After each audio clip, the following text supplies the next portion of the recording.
Welcome to chapter 21 of Streams to the River, River to the Sea.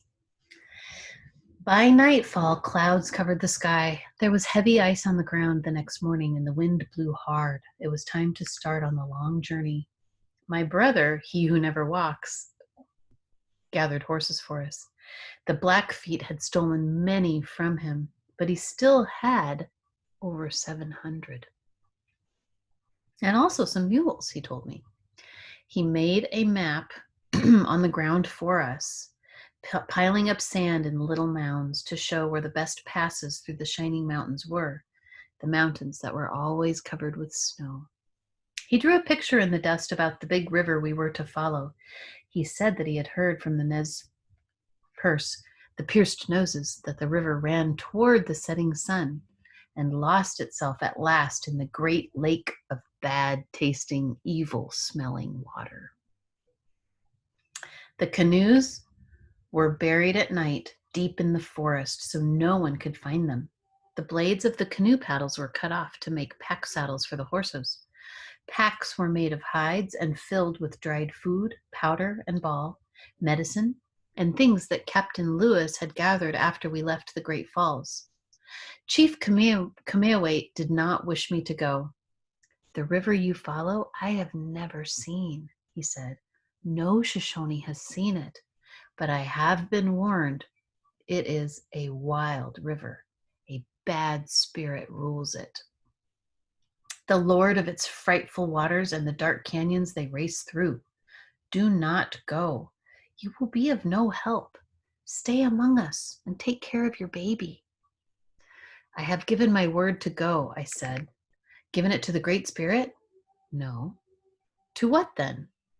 "I have given it," I said, and dodged away from his question. "To Captain Clark," he said. I was silent.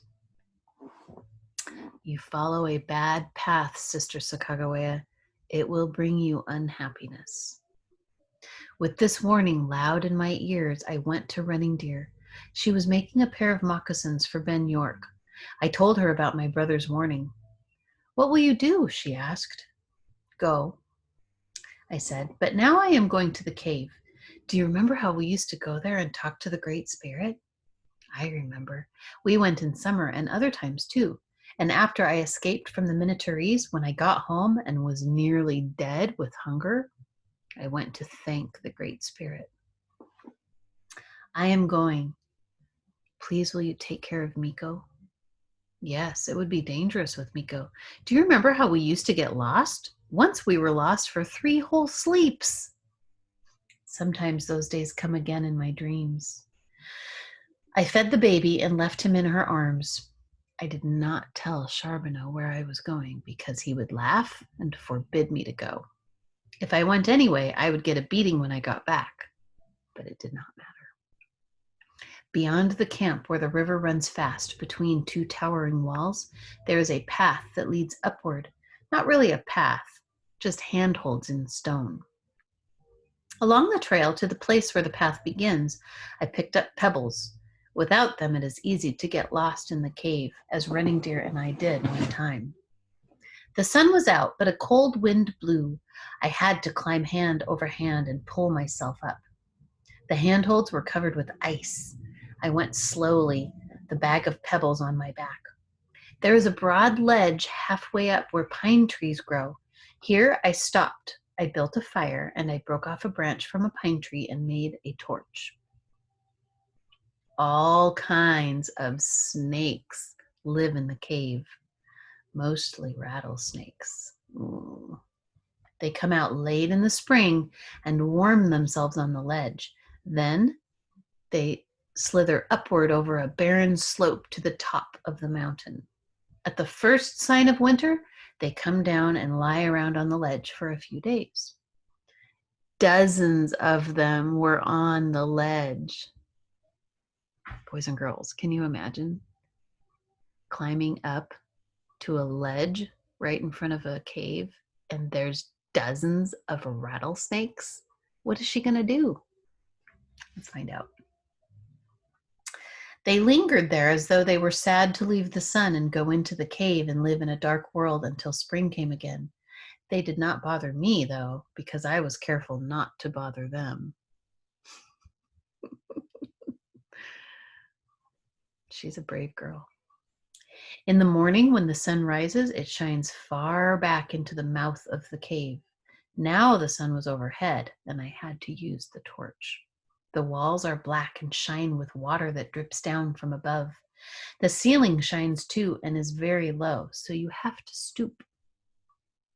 At the first turn, where the path in the cave branched off in 3 directions, I took the farthest one to the right. At the next branch, I left a pebble to mark the way because of the many twists and turns that lay beyond. Excuse me. After I had dropped 9 pebbles, I came to a small 3-cornered room. Crystals hung from the ceiling like spears and grew up from the floor like fat toadstools. The path led on, but it was here that the Great Spirit dwelt.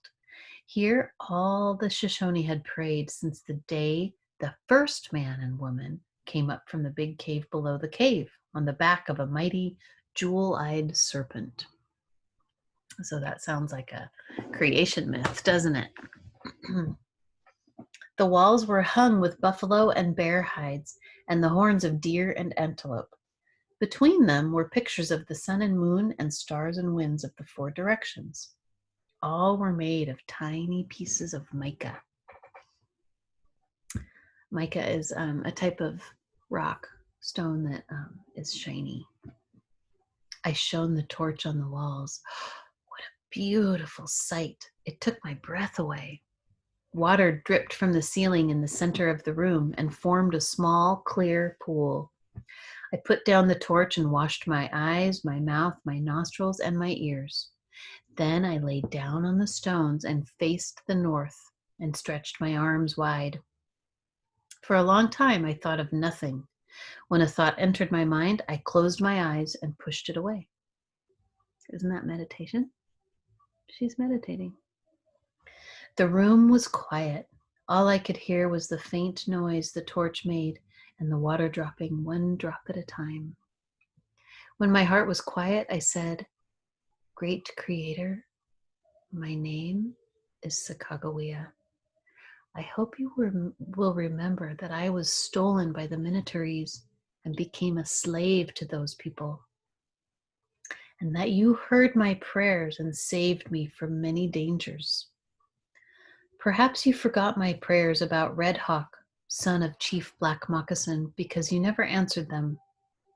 I forget things too, and maybe you have forgotten about Toussaint Charbonneau and how he won me in the hand game, and I had to marry him. And you must know that it is not a good marriage if you have to marry someone you do not love. I did not love him then, and I do not love him now. Before, when I came here and prayed to the Great Spirit, I always made sure that he was listening before I told him why I had come. I made sure now that he was listening. I turned on my side and put my ear hard to the stone. I held my breath. From below the stone, far beneath the cave and mountain, from the earth's throbbing heart, I heard sounds. I heard a stream flowing gently through a meadow, making gay noises like children laughing. Then the sounds changed. Now I heard a swift river running between high black walls, over logs and dams and boulders in a torrent of thunder and fury. It was the many voices of the Great Spirit that I heard beneath me. The sounds stopped, or seemed to. It was very quiet. The Great Spirit was listening. I got to my knees and said quietly, "Please, ruler of the sun, moon, and stars, of all the winds in the 4 directions, please grant my wish. I have more wishes, but this is the only one that I truly wish. Turn his thoughts upon me, his smile and his love, and keep him safe on the long journey that lies before us. Please remember Miko too." I listened for the sounds again, the furious river and the gentle stream in the meadow, the voice of the Great Spirit. I heard nothing. My torch died out, and I had no way to light it. The place was suddenly dark. All I could hear was water dropping, one drop at a time. Quickly, I got to my feet and groped my way along the dank walls out of the room. Where the turning should be, I stopped and searched for the last pebble I had left when I came in. I searched for a long time, and at last I found it. The next pebble I found much sooner. The third pebble, at a place where there were many turnings, I had trouble with. The mouth of the cave was close. I could hear the wind blowing, but of the 3 turnings, only one would lead me out. The other 2 would take me deep into the mountain. I got down on my knees once more. The pebble was not where I had left it. Something had come and brushed it aside, or I had gone too far, or not far enough. I crawled back and started all over again. I searched in vain everywhere on the path and against each wall where the water was running. I tried the turning on my right hand. I crawled until I could hear the wind no longer. I crawled back and tried the left turning. This too led me away in the wrong direction. Then I found the rest of the pebbles. I stood up and put a hand out on each side of me and walked into the daylight. Whew! The sun was overhead, shining through the aspen trees. Snakes were still gathering at the mouth of the cave. Some were crawling up from below. Some were basking in the sun. Others were crawling into the cave. I went down to the camp singing. I was certain that the Great Spirit would hear my prayer, and I was hopeful that it would be granted to me. Miko gurgled as I took him in my arms. He had never been left for so long a time before. You found the cave, Running Deer said, and your face shows that you talked to the Great Spirit and that he listened. What did you pray? Always I had told her what I had prayed for, but this time I was careful. About many things, I said. A safe journey to the big water that you cannot drink? Oh yes, about that lake.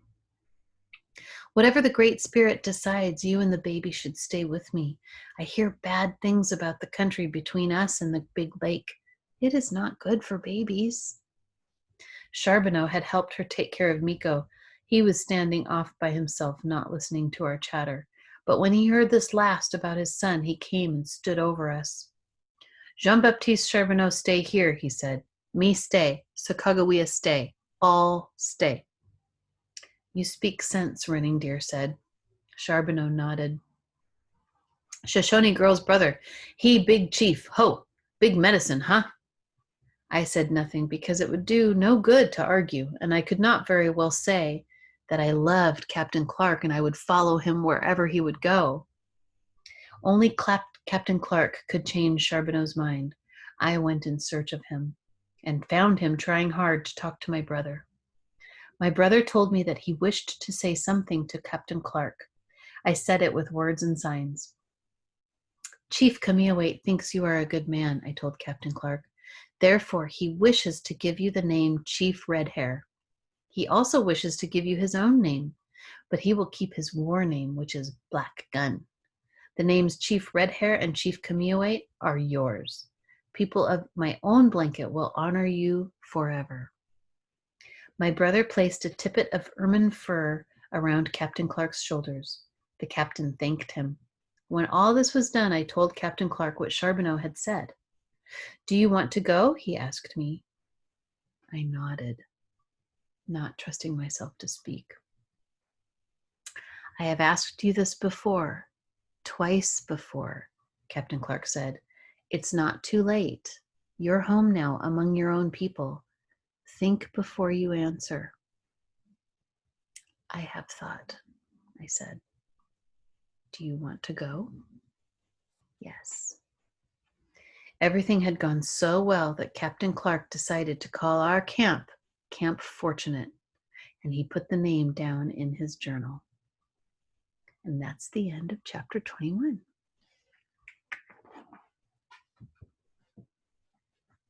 I like to think about Sacagawea meditating in the cave. Boys and girls, you can meditate too. You can take some time and just try to clear your mind, even if it's only for 2 minutes. And just try to sit still, close your eyes, try to clear your mind, and just breathe and listen. It helps you feel peaceful. Okay, I'll see you for the next chapter.